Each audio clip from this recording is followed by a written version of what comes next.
Let's see. All right. So this morning we have Bill Calderwood K1CT with a presentation on the Coast Guard Auxiliary. So Bill, it is all yours. Thanks, Dave. And I'll get back in the screen sharing mode here.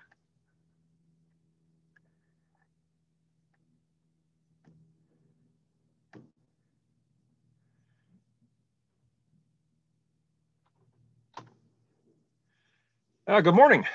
As Dave mentioned, I'm Bill K1CT. I'm going to talk to you about the Coast Guard Auxiliary Communication Program. Coast Guard Auxiliary Communications is one small slice of a much bigger Coast Guard Auxiliary program.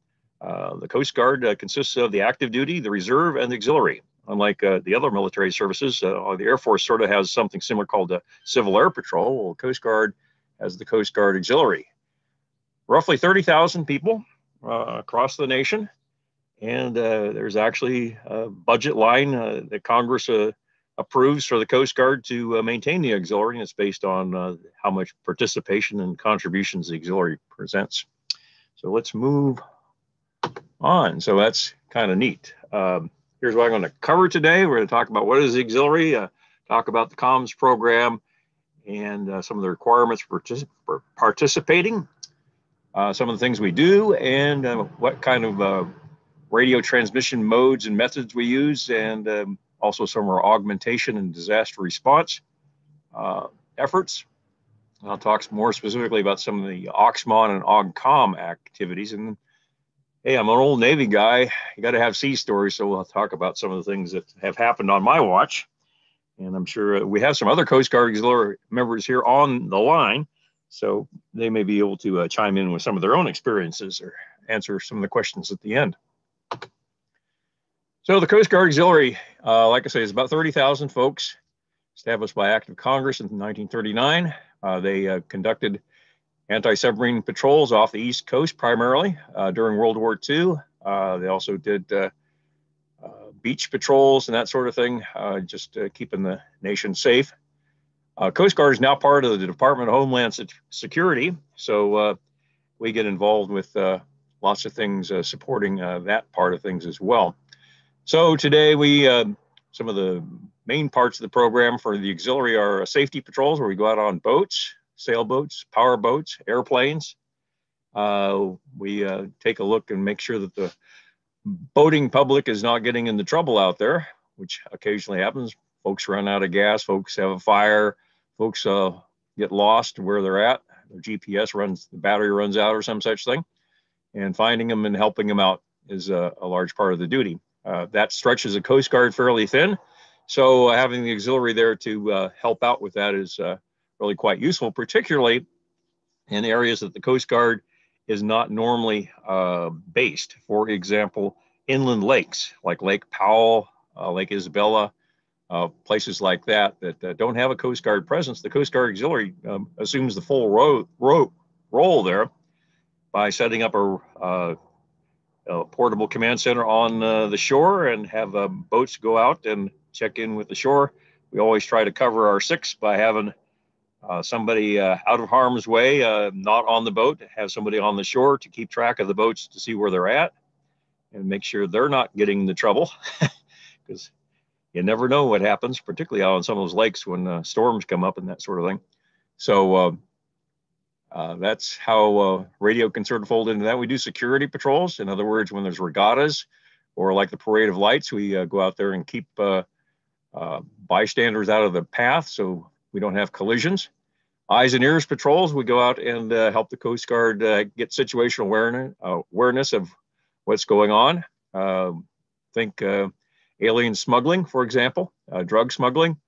Having extra eyes and ears out there to look for that kind of activity is helpful. And I've been on a number of those kinds of patrols. Verifying aids to navigation, all those buoys out there have to be accounted for at least once each year, and as far as their position and material condition. And the Coast Guard auxiliaries go out there and do that, taking pictures of them, logging the GPS coordinates, finding out what the depth of water is at that point, and all reporting back to the Coast Guard. So that relieves the Coast Guard of that duty, particularly for private aids to navigation, those placed by non-federal agencies, in other words, state and local and private property. For example, the buoyage all through Mission Bay is all private, or PATONs as we call them, private aids to navigation. And for a number of years, I would go around in my kayak and plot the position of each of those hundreds of buoys and measure the water depth and take pictures of the condition of the buoy and report back. Public education, if you have a boat, you've probably experienced the Coast Guard Auxiliary basic seamanship course, which talks about how to safely operate your boat. And vessel safety examinations. Coast Guard auxiliaries go out there and examine boats, and to comply with the Coast Guard rules, having fire extinguishers on board, safety of life stuff like life preservers, otherwise known as PFDs, personal flotation devices, and a number of other things. And if you meet the Coast Guard criteria, the Coast Guard Auxiliary issues you a yearly vessel safety check sticker, which allows, number one, that you meet those requirements. It also helps reduce your boat insurance, that sort of thing. And we do augmentation of the Coast Guard missions. I, for example, worked at the Joint Harbor Operations Center running sensors. The people who know other languages help the Coast Guard out by providing translation services, both ashore and afloat. It's not uncommon for linguists to go out on Coast Guard cutters, particularly on fisheries patrols up near Alaska, to engage with the foreign fishermen in various different languages that they use. There's lawyers, maritime inspectors, and food service folks too. And recently has become very important is health service folks. The Coast Guard staffing up for dealing with COVID-19, particularly the what do you call them? Words escaping me now. The stuff that prevents you from getting COVID, the shots and all that. They're looking for auxiliary help to do that. And finally, the radio communications program, which is what we're here to talk about. We provide trained operators, certified operators, and radio facilities ready to augment the Coast Guard's mission. Vaccinations, that's the word I was trying to think of. It was escaping me. Okay, well, like everything, we have a bureaucratic organization which is divided up into various regions. And there are various levels of the Coast Guard Auxiliary. There's the national staff, a district staff, and the district here. District 11 is divided in the northern region and southern region. We're in the, of course, District 11 South. And then divisions. There's a number of divisions within each of those districts. And then flotillas working within the divisions. We have something called the Four Cornerstones, which is why we are Coast Guard Auxiliary members. We have member services, nurturing new members, getting them trained and qualified, going out on operations, some of the things I've already mentioned, like going out on boats, airplanes, and doing things out in the field, marine safety, which is the vessel safety inspections and other things related to that. And of course, marine safety also includes public education, those teaching those courses. And of course, fellowship. It's not all work, there is some play. We have yearly barbecues and change of watch ceremonies, and get a chance to get all dressed up, and have conventions and all that sort of thing. However, that's all been sort of put on the shelf here for the COVID-19 pandemic. But one day soon, I hope to get back involved in those kinds of things because they're really fun. So the communications program, sorry for all the text here, but one of the things about the Coast Guard Auxiliary program, you don't have to be a ham to be a part of it, although it's having a ham radio license, a commercial license, obviously provides you some of the bona fides to get qualified on that. But there's roughly, I would say 30 to 50% of the folks do not have ham licenses that are involved with the communications program. And there are two main things to do that. After you've got your basic qualification, you've got to complete the communications course. It's really, particularly for a ham, almost trivial. The telecommunications office operator PQS, a personal qualification standard, which is much like our task book we have an ARES where we go down the list and accomplish various little tasks and demonstrate knowledge of how to do those things. They get signed off by a qualified person. And once you finally get to the end of that, you are a TCO qualified person. And so that basically, once you've done those things, you basically have a operator's license as we know it in the ham radio world. Security clearance. These days, since 9/11, all the members go through at least a brief security clearance.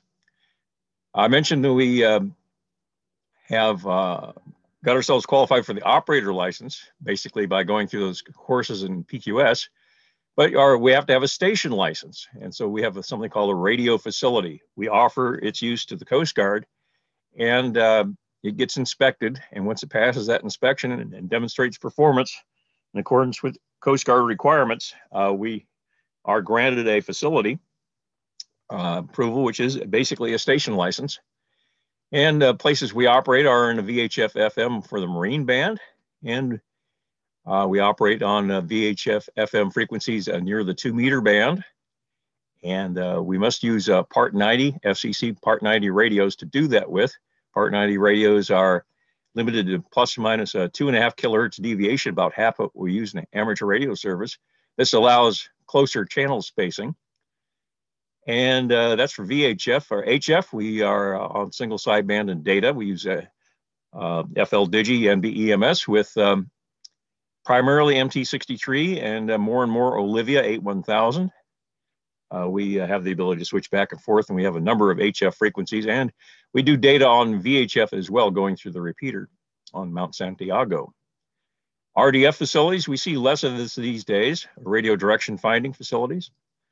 The idea is that you can get a bearing to a VHF marine transmission for somebody in distress or who is lost, or finding EPIRB signals, that's an emergency position indicating radio beacon, taking DF bearings to those to help find folks in distress. The Coast Guard requirement, we have to be able to do that out to 25 miles range.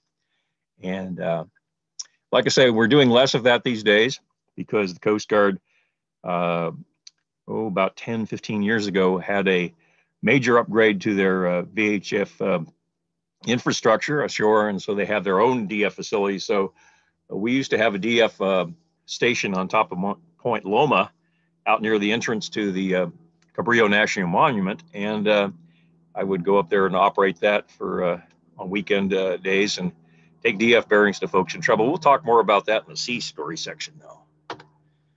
So what do we do? Well, we staff radios on maritime and land patrols, usually using VHF Marine or the auxiliary VHF frequencies outside the 2-meter band. We have nets, just like ham radio, we have nets. On Monday evenings, we have a traffic net that goes to the Santiago repeater, and it covers all of Southern California, basically, and handle traffic both on voice and digital. We have HF single sideband nets every Tuesday nights, and that handles traffic on single sideband voice in MT63 or Olivia 81000. And that is followed by a District 11 VHF net, which we put out various events upcoming, changes to procedure, policy, that sort of thing get put out on the District 11 net. And we have a San Diego sector net on out Otay. We have a repeater up there as well, and that's on Wednesday evenings at 1930. So we provide, we talked a little bit about the idea of setting up radio stations out there at places where the Coast Guard is not, to help out with patrols and other activities and emergencies. And that's certainly done. Colorado River is another place where those are. RDF operations, as I mentioned, that's kind of tailing off, but a lot of the boats do still have RDF capability, and that's really important for homing in on somebody who's having a problem. We augment the Coast Guard with watchstanders out at various Coast Guard bases. Like I say, up until the pandemic, I was standing 2 or 3 watches a month out at the Joint Harbor Operations Center running radios, secure UHF radios, and various sensor systems to monitor the border area. And of course, we have lots of challenging field exercises and events. One of the ones that we do is supporting the Baker to Vegas run, which has been called off this year. with that, had a lot of Coast Guard auxiliary folks go out there to provide communications to support that event. Some of the okay, we're on to communications modes and methods. The easiest one. Sorry. Yes, I originally I missed that one. I'm talking about, I could actually just let it go. I originally had worked up this briefing some years ago, and I updated it for this meeting today. And unfortunately, at the last moment, I got called away to be on a work trip. So I went and did the audio narrative, and I embedded the audio in each of the slides, so the whole thing could be played without me being there. So that's when I tried to delete all of this because they take up a lot of space, but I missed that one. In any case, like I said, we use Part 90 VHF radios, 2.5 kilohertz deviation on those frequencies outside the 2 meter band. And we work on the marine band. And a couple of examples of radios in use are the ICOM F121 down in the lower left and the Standard Horizon HX370. There are newer versions of these radios out now that are more and more seen these days. And of course, Baofengs, many of them, surprisingly, the Baofeng handhelds are in fact Part 90 compliant. As it's turned out, they're Part 90 compliant because the folks who make them kind of cheated. They just certified they did the test. Whether or not they actually are compliant is another thing, but the FCC has granted them Part 90 authority. So we have, many of the folks are using Baofengs for Coast Guard auxiliary VHF communications. So it's, the barriers are quite low to getting involved. A $25 radio, you can be part of the Coast Guard auxiliary communications program after all the qualifications, of course. The radios shown here are not that cheap, but the Baofengs work pretty well, so we have a number of folks using those. On HF, much like Mars and CAP, we open up our radios so we can cover all the HF frequencies, so we're not limited to just the ham bands, because we have 33 frequencies in HF, ranging from around 2 megahertz up to around 23 megahertz. And so we use opened up ham radios. We use marine band radios, such as the one in the middle there on the right, the ICOM M700. And there's some work on ALE, not very much work on ALE, but the ALE radio, such as the ASU down at the bottom right, is a possibility. And a number of, like I say, a lot of HF operation is involving digital to get the message through. It's amazing we find out that with FL Digi using MT63 and particularly Olivia 81000 is that we can get the message through on digital when the voice cannot be even understood on single sideband on the same frequency at the same time of the day. So digital is really a powerful thing for this. And that's why I've been continuing to be involved with the ARES Sunday net on digital using FL Digi because for the interoperability purpose. That's why we have the 60 meter band, and using this digital method has interoperability with the Coast Guard Auxiliary and a number of other folks, which I'll talk about here in a bit as part of shares. Direction finding. The Polaris system up in the upper right there is probably the most popular one on boats and the shore, and they can DF the 121.5, well, primarily the VHF marine frequencies, and some of the DF systems can also work on the 121.5 airborne international air distress frequency, or the 243, the military air distress frequency, or the 406 megahertz, which is where the new EPIRBs operate at. So the idea is to locate vessels in distress or aircraft in distress, finding interference sources such as folks sitting on their microphone and transmitting inadvertently. It's amazing how often something falls on a boat. Of course, when it's rocking back and forth, it really shouldn't be any surprise, but sometimes that stuff falls on top of the microphone and keys the microphone up, and you hear all the background noise and it stays stuck for hours at a time. Finding those folks so you can clear the frequency, because channel 16 is the calling and distress frequency for mariners, and keeping that frequency clear is critical. And of course, since you're required to monitor it as a boater, if you have a radio, your radio is always on that channel, and it's on while you're out boating. And so it's not uncommon that folks sit on the mic or something falls on the mic and keys it up. Malicious interference, yeah, New Year's Eve can be interesting. Finding folks doing bad things like that.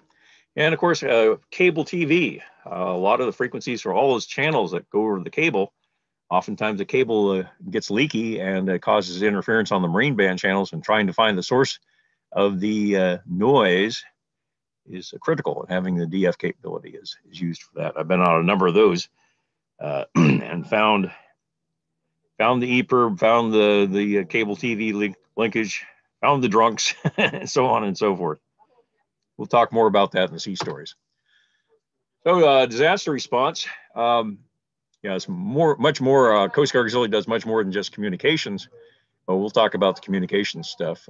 Hurricane Katrina, we sent augmentees to the area to man radios to help the Coast Guard do that as folks were going out there searching and recovering. Deepwater Horizon, the big Gulf oil spill a few years ago, had folks out there doing that. Hurricane Sandy was another opportunity. And yeah, when you go out on these things, you get something called orders. And when you are under orders, all your expenses can be claimed, and the government pays you for those. And that makes it really neat. And if not related to communications, but if you have a boat and it's a facility and you go out on a patrol, your gas and maintenance get paid for, as does the food. So you claim it and you get your money back, basically. That's how it works. So some of those assignments can be for a few days, a few weeks, sometimes more. Local augmentation here, I say helping out Sector San Diego with various administrative tasks or manning sensors or running the radios, things like that are all possibilities. And standing watches. Some folks really get wild and crazy about this and do, you know, eight watches a month. It's almost like a job. So a lot of retired folks do this to keep busy. And but a lot of this is on hold right now for that augmentation because of the pandemic. But those days may be drawing to a close, I hope. So the auxiliary monitoring program, this is one I'm very heavily involved in. And that is the Coast Guard sends out safety broadcasts to mariners at sea. And I used to be in the Merchant Marine, and I used to use these when I was on the ship. The weather facts broadcast to see where the weather was. SITOR broadcast, which is a text over HF, and that tells you where area closures are, where weather is, other broken aids to navigation, stuff like that. And the same for nav text. The voice broadcast sort of does the same thing, but it's a mechanical sounding voice broadcasting the weather. And monitoring for digital selective calling distress calls on MF and HF, something else we do. Right now I put in 10 to 15 of these watches a month. And those are approximately 4 to 7 hours duration. So run up about 1,000 hours a year doing those kinds of things. You don't have to be that busy though. We have people in the Coast Guard Auxiliary who just pay their dues and sometimes show up to meetings. We usually have one meeting a month of our flotillas. And other folks that put in lots of time, and there's everything in between, and all welcome. The Navtex is several on the right side. You see the map and you see the coverage area, the Navtex stations in the Westpac and the Pacific, excuse me, the Pacific and the Western Pacific. And an example of Navtex signals being copied by the Navtex decoder program with a example message on the extreme left side there. Excuse me. So yeah, the Coast Guard is critical for them to have a to make sure they know that their broadcasts are going out correctly, because they have a international and federal obligation to do this, to keep mariners at sea informed. And the auxiliary AUXMON program folks are the folks who go in and help make sure that the broadcasts are actually going out. Because you ask why? Why would they not know that they're going out? Well, all the broadcasts, with a few exceptions, are controlled out of ComCom in Norfolk, Virginia. And so all these broadcast transmitter sites are remotely controlled. So they basically are in a situation they can hear at the local site and have that go back. But the transmitter can be heard if it's putting out 1 watt and nobody else is going to hear it.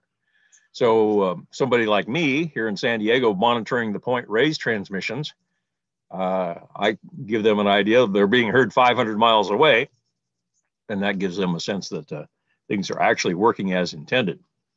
And I actually monitor all over the place, East Coast stations, New Orleans, as well as Hawaii, Alaska, Astoria, and folks along the West Coast here. I use my own local station, and I use Kiwi SDRs to listen in on those stations to make sure they're operating as intended. Sometimes they're off frequency, sometimes they're not on the air, sometimes they're stuck sending idle traffic and no real traffic. I call a ComCom up on the phone, let them know, and I send out a little sit rep afterwards. As I mentioned last slide. Oh yeah, I missed another one. Same thing. Oops, let's go back. I missed another embedded audio. Sorry about that. So here's an example of copying the SITOR broadcasts. Like I say, we copy those from Point Reyes, Guam, Honolulu. Let's see. And then those are the mains we copy for SITOR.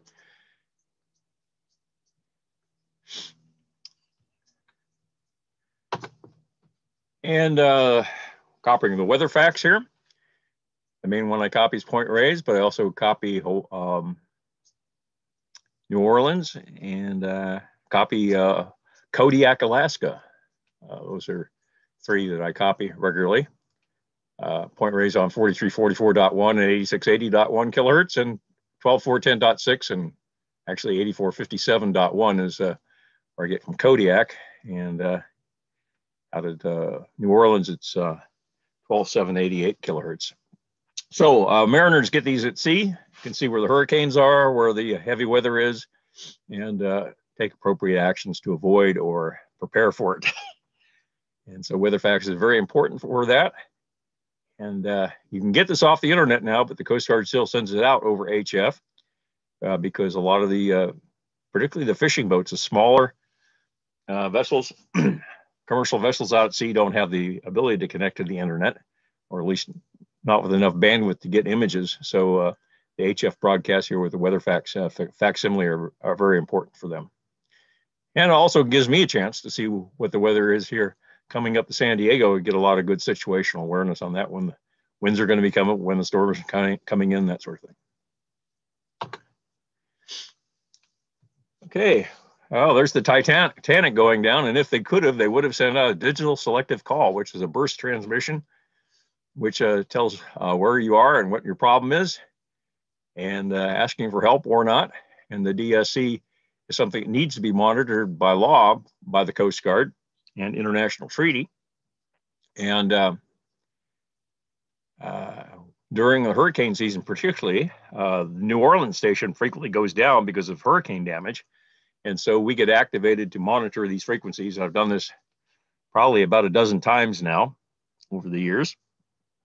And yes, we do detect folks in distress. Luckily, the ones I've detected in distress are way out in the Gulf of Guinea, off of Africa, for example. I got one of those, and out in Westpac, south of Okinawa. But we're here to do that and report in as best we can, as fast as we can when this has happened, because like I say, when the Coast Guard stations are degraded because of damage from weather, like the hurricanes, having the auxiliaries to go out there and help them is something very critical for them. The voice broadcast was another one of those broadcasts that's being sent by folks like Point Reyes and Hawaii and Kodiak, and we monitor those as well. And those are some of the frequencies shown there: 3089, 6501, and 4426. 8764 is another one. Our work gets recognized by folks in DC, and here's some of the some of the feedback and appreciation that the Coast Guard has given us for doing our AUXMON support for them. And another one here.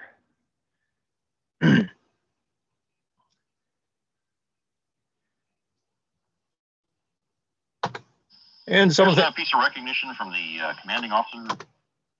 Oh, yeah, sorry. Another one of my audios here. Stop that. I ought to go through and review these a little bit better than that and get rid of those things. Finally, so what some of the things we're doing just recently, our West Coast Contingency Net has been ramping up our radio telex, that's our data, using FLDigi on HF and VHF. That's been scaling up here and getting more and more trained and professionalized, and that's good. And the Coast Guard has asked us to activate and demonstrate contingency communications for all the West Coast Coast Guard facilities. We set up transportable HF stations with single sideband data out there, and recently had a big drill doing that and a short activation drill we did. And right now, one of the things I'm involved with is monitoring HF single sideband transmissions from the Coast Guard cutter Polar Star, a icebreaker operating up in the Arctic Sea. And the Coast Guard is interested in how their signals can be heard, as well as Comdet Kodiak's signals, because that's who they're talking to, can be heard on a number of different frequencies. So here at 11 o'clock, I'll be breaking away and actually doing some of that monitoring, because they're making test transmissions every 8 hours, and 11 o'clock local time is the next one. Here's another piece of recognition from the... Sorry about the audio. One of the things that we were recently asked to do is to collect voice transmissions of the those VOBRAs, those voice broadcasts, for the National Weather Service, because they're the ones who actually provide the content, not the Coast Guard. The NWS provides the content, and the Coast Guard broadcasts it. And we're providing recordings for their training, for training briefings, what it sounds like. As part of that, we had a little discussion about, gee, there's a couple of these voice broadcasts which are running really hot, and they sound distorted, and they're wide bandwidth, they're splattering. And so now that we have these Kiwi SDRs, I was actually able to document this, so it was not a subjective, my ear says it sounds raspy and distorted. Here's the spectrum display showing, there's the bandwidth of the receiver shown by the yellow curve at the top of the graphic. And then the red and yellow stuff going down the display, showing that it's over twice as big as the receiver bandwidth. That demonstrates that the transmitter is being run basically the volume's turned up too high and it's splattering and the signal's wide. So they're working on that, and that turned out to be the Hawaii VOBRA and the Point Reyes VOBRA were doing that, whereas the other ones were not. So once again, we were able to contribute to improving the Coast Guard's communications. So as a member of the Coast Guard Auxiliary Communications Program, you can become a member of SHARES, the Shared Resources Program, which is part of the Department of Homeland Security. And SHARES as a whole separate endeavor with HF, primarily HF nets, and VHF some nets. And they're very much into running exercises. They run probably 5 or 6 exercises a year. And this is a big interagency interoperability network. Folks like infrastructure companies like SDG&E, Highway Patrol,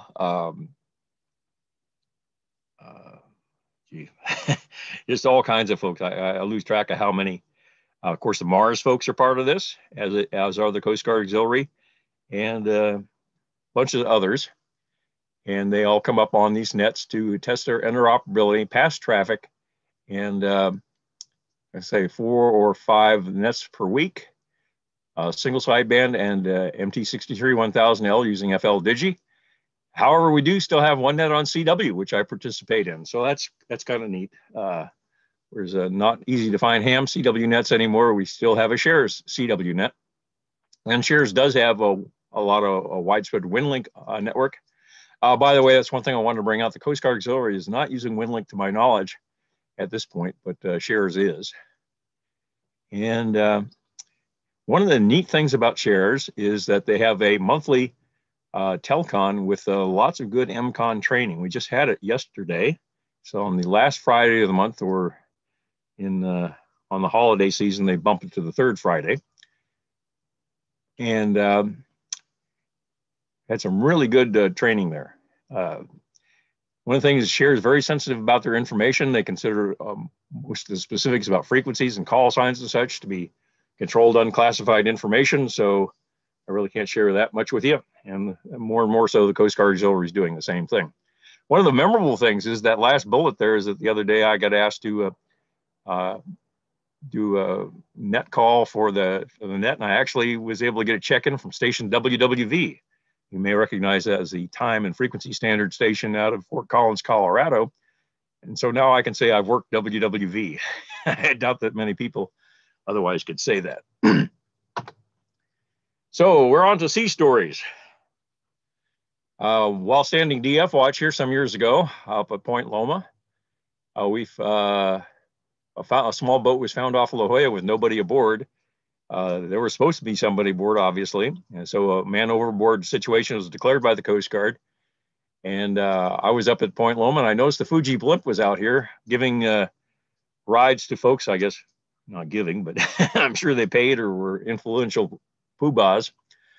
I said, hey, the Fuji Blimp is up right here, not too far from where the boat was found.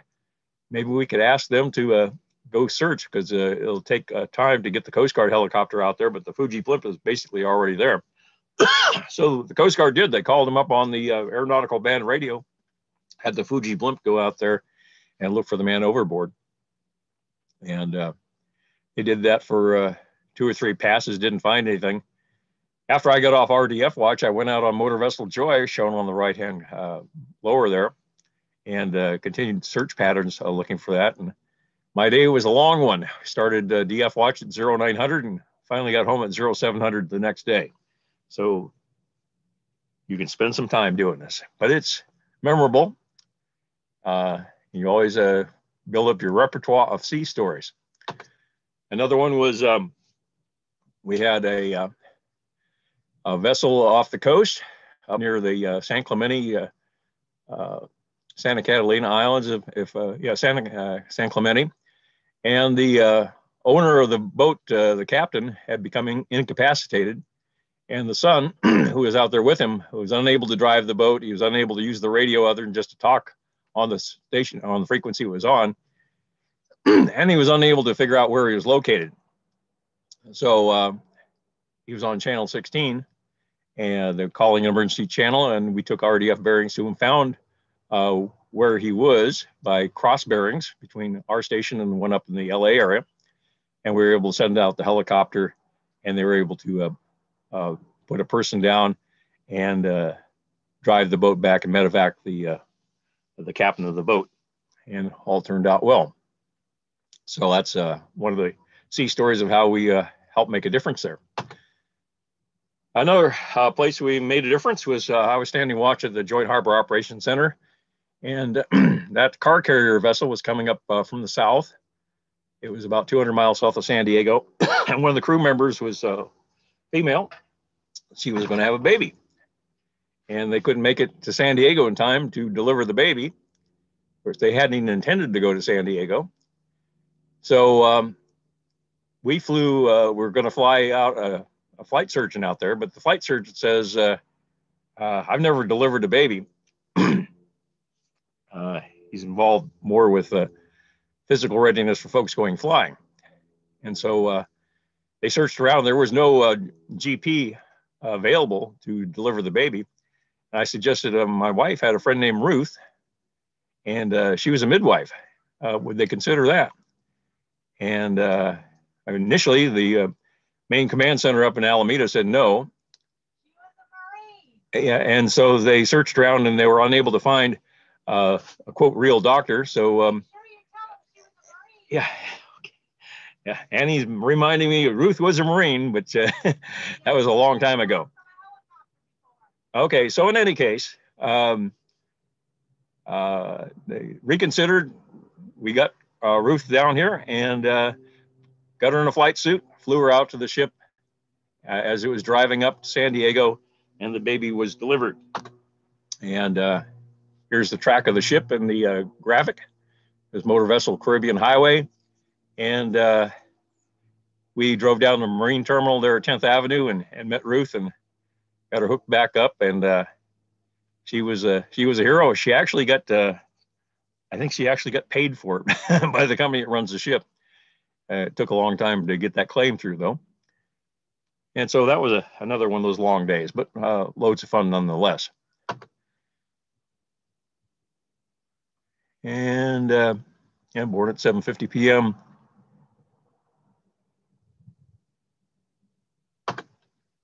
Okay, well, that concludes my sea stories. And if you do have any questions, I can either answer them now or you can email me at K1CT@ARRL.net. And if you are interested, we are definitely interested in new members. Come and join us.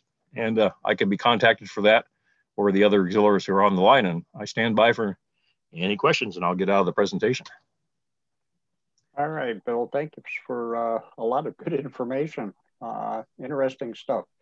Got a question from John, CPO. Yeah, Bill, does the Coast Guard now have a interoperability capability with other military services? My reserve unit back in the 1980s did some operations with the Coast Guard, and we didn't have common radio frequencies we could talk to each other on. So we had to place an operator with a portable radio on the Coast Guard cutter.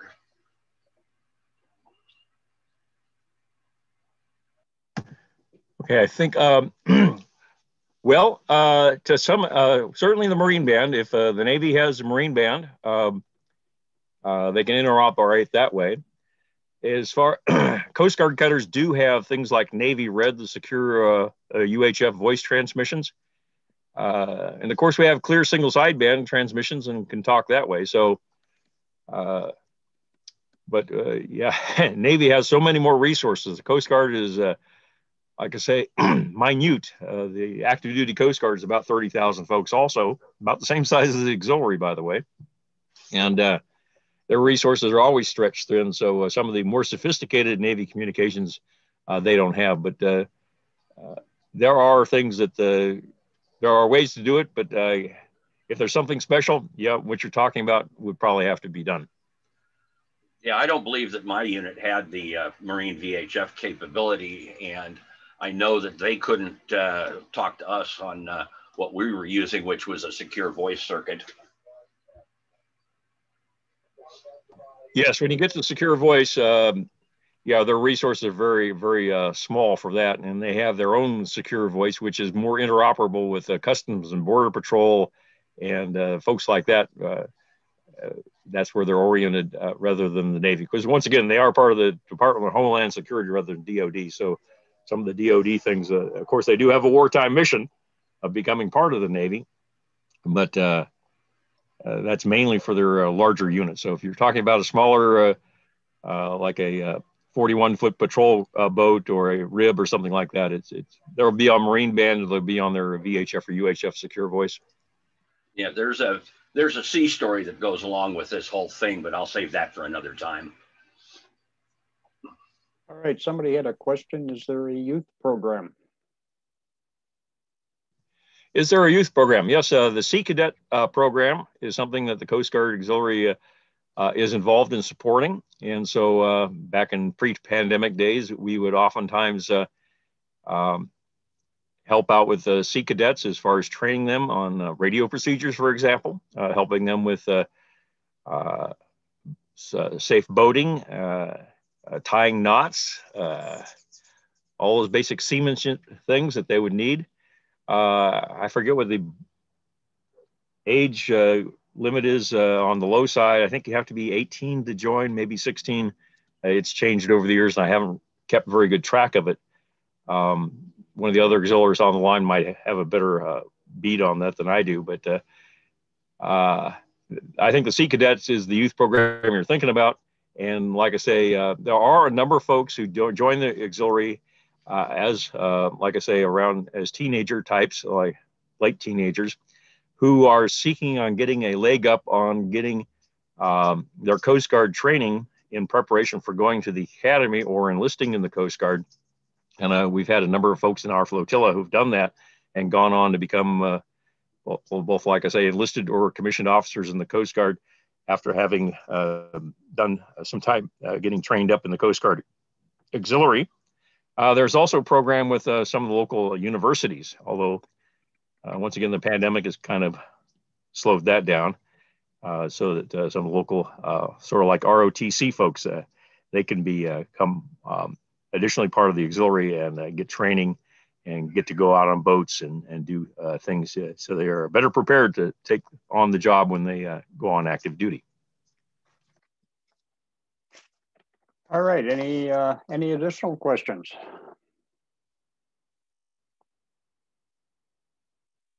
All right, sounds good.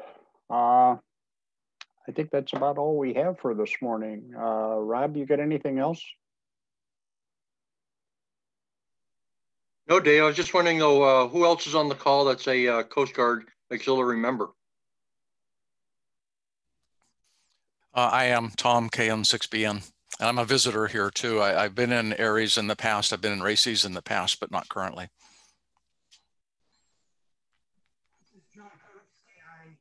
Thanks, Tom.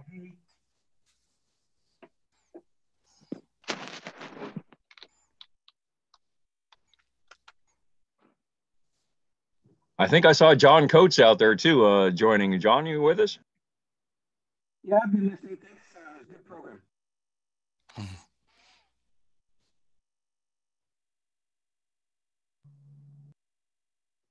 So we have a few of us here. Once you get in public service kinds of things, you get involved in many different things. So if ARES doesn't take all your time, consider if you have leftover time, Coast Guard Auxiliary would be happy to take some of that, and you'll get a chance to learn, build your own sea stories, and get a chance to learn and participate and help out.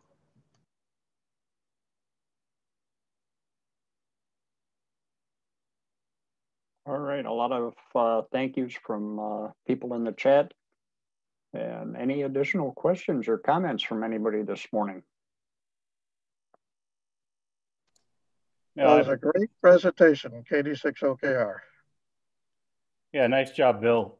AUXMON here. Appreciate it. Appreciate you doing that and sort of rounding out another of the avenues we can participate in.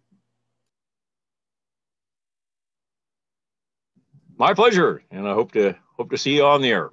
Join us on the digital net on Sunday mornings, 3572 and 0915 out here. Great job, Bill. Daryl. All right. Thanks, Daryl. Sounds good. And if nobody has anything else, we'll go ahead and bring it to a close. Merry Christmas to everybody. And we will not have a meeting the next 2 Saturdays because of the holidays. Unless somebody comes up with a really good reason, then we'll go ahead and do one.